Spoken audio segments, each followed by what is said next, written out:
Pernahkah kalian membayangkan bagaimana kehidupan di Indonesia pada abad ke-17? Tahukah kalian bahwa di ujung barat Pulau Jawa pernah berdiri sebuah kota internasional yang menjadi pusat perdagangan dunia? Namanya adalah Banten. Hari ini, kita akan menelusuri jejak kekayaan Kesultanan Banten, sebuah kerajaan maritim yang pernah menjadi salah satu kota terbesar di Asia Tenggara. Mari kita pelajari bagaimana Banten mencapai puncak kejayaannya, dan pelajaran berharga apa yang bisa kita ambil untuk Indonesia di masa kini.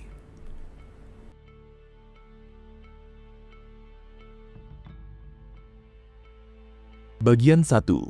Letak strategis dan awal berdirinya Kesultanan Banten. Kesultanan Banten berdiri pada tahun 1526 ketika Syarif Hidayatullah atau yang kita kenal sebagai Sunan Gunung Jati bersama pasukan Demak berhasil menaklukkan kerajaan Banten Girang yang merupakan bagian dari kerajaan Sunda Pajajaran. Mengapa Banten begitu penting? Jawabannya terletak pada posisi geografisnya. Pelabuhan Karangantu di Banten memiliki lokasi yang sangat strategis, berada di dekat Selat Sunda. Ini adalah jalur alternatif kedua setelah Selat Malaka yang menghubungkan Samudra Hindia dengan Laut Cina Selatan. Bayangkan, pedagang dari Tiongkok, India, Arab, bahkan Eropa, semuanya singgah di Banten.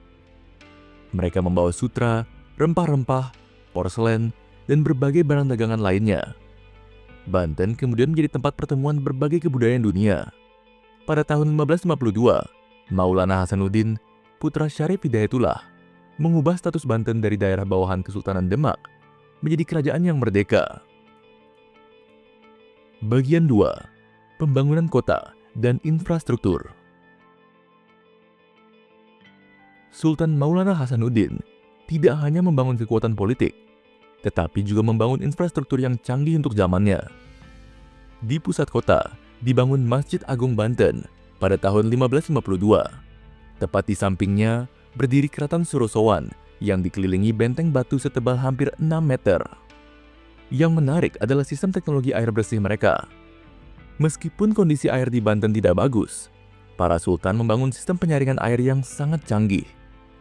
Air dari Tasik yang berjarak 2,5 km disalurkan dan disaring melalui 3 tahap dimulai dari Pengindelan Abang, yakni penyaringan awal di mana airnya masih kemerahan, kemudian Pengindelan Putih.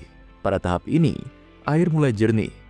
Dan yang terakhir adalah Pengindelan Emas, di mana air sudah sangat bersih dan layak diminum. Sistem ini menunjukkan bahwa teknologi Indonesia pada masa itu sudah sangat maju.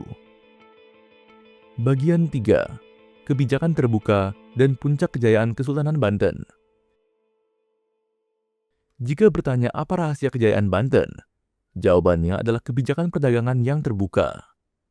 Berbeda dengan VOC Belanda di Batavia, yang mengenakan pajak barang dagangan lebih dari 10%, Banten hanya memungut pajak di bawah 5%. Semua pedagang dari berbagai negara disambut dengan tangan terbuka. Bahkan, yang lebih menarik, Banten menunjuk Syah Bandar atau kepala pelabuhan yang berasal dari pedagang asing. Ini menunjukkan sikap inklusif dan menghargai keberagaman. Puncak kejayaan Banten terjadi pada masa Sultan Ageng Tirtayasa yang memerintah dari tahun 1651 hingga 1682. Di bawah kepemimpinannya, Banten menjadi kota kosmopolitan yang dihuni berbagai etnis dan agama, sehingga toleransi antar kelompok juga sangat tinggi di Banten. Bahkan, pedagang Prancis menyebut Banten sebagai Le Lieu de Ma, atau tempat yang membuat orang ingin kembali lagi. Sultan Ageng Tirtayasa adalah pemimpin yang tegas. Ia menolak monopoli perdagangan oleh Portugis, Inggris, maupun Belanda. Ia bahkan mengirim duta besar ke Inggris dan Belanda, menunjukkan bahwa Banten bisa berdiri sejajar dengan kekuatan maritim dunia. Wilayah kekuasaan Banten pada masa ini sangat luas, meliputi hampir seluruh wilayah Banten saat ini, sebagian Tangerang, hingga Lampung. Bagian 4. Konflik internal dan campur tangan VOC. VOC yang berpusat di Batavia sangat terganggu dengan keberadaan Banten. Selama Banten masih kuat, Batavia tidak akan pernah bisa menjadi pusat perdagangan utama. VOC kemudian menemukan celah konflik internal dalam keluarga kerajaan. Sultan Ageng Tirtayasa memiliki putra bernama Sultan Haji. Berbeda dengan ayahnya, Sultan Haji lebih mudah dipengaruhi dan menginginkan perdamaian dengan VOC. VOC dengan liciknya mempengaruhi Sultan Haji untuk melawan ayahnya. Pada tahun 1682, dengan bantuan VOC, Sultan Haji berhasil mengalahkan ayahnya dan mengambil alih kekuasaan. Sebagai imbalannya, Sultan Haji memberikan hak monopoli perdagangan kepada VOC, memberi hadiah wilayah Lampung dan sebagian wilayah Tangerang dan Kebun Lada. Sejak saat itu, Banten yang dulu terbuka dan bebas berubah menjadi terisolasi. Pedagang asing tidak lagi bisa berdagang bebas. Kejayaan Banten kemudian perlahan memudar. Bagian 5. Kehancuran dan pelajaran sejarah. Kemunduran Banten terus berlanjut. Perebutan kekuasaan antar keluarga kerajaan membuat Banten semakin lemah. Pada tahun 1808, Gubernur Jenderal Herman Willem Daendels menghancurkan Keraton Surusoan dan menangkap sultan yang sedang berkuasa. Dan pada tahun 1813, Thomas Stamford Raffles secara resmi membubarkan Kesultanan Banten. Kejayaan selama hampir 3 abad berakhir sudah. Dari sini kita bisa mengambil beberapa pelajaran penting. Pertama, konflik internal bisa menghancurkan kekuatan besar.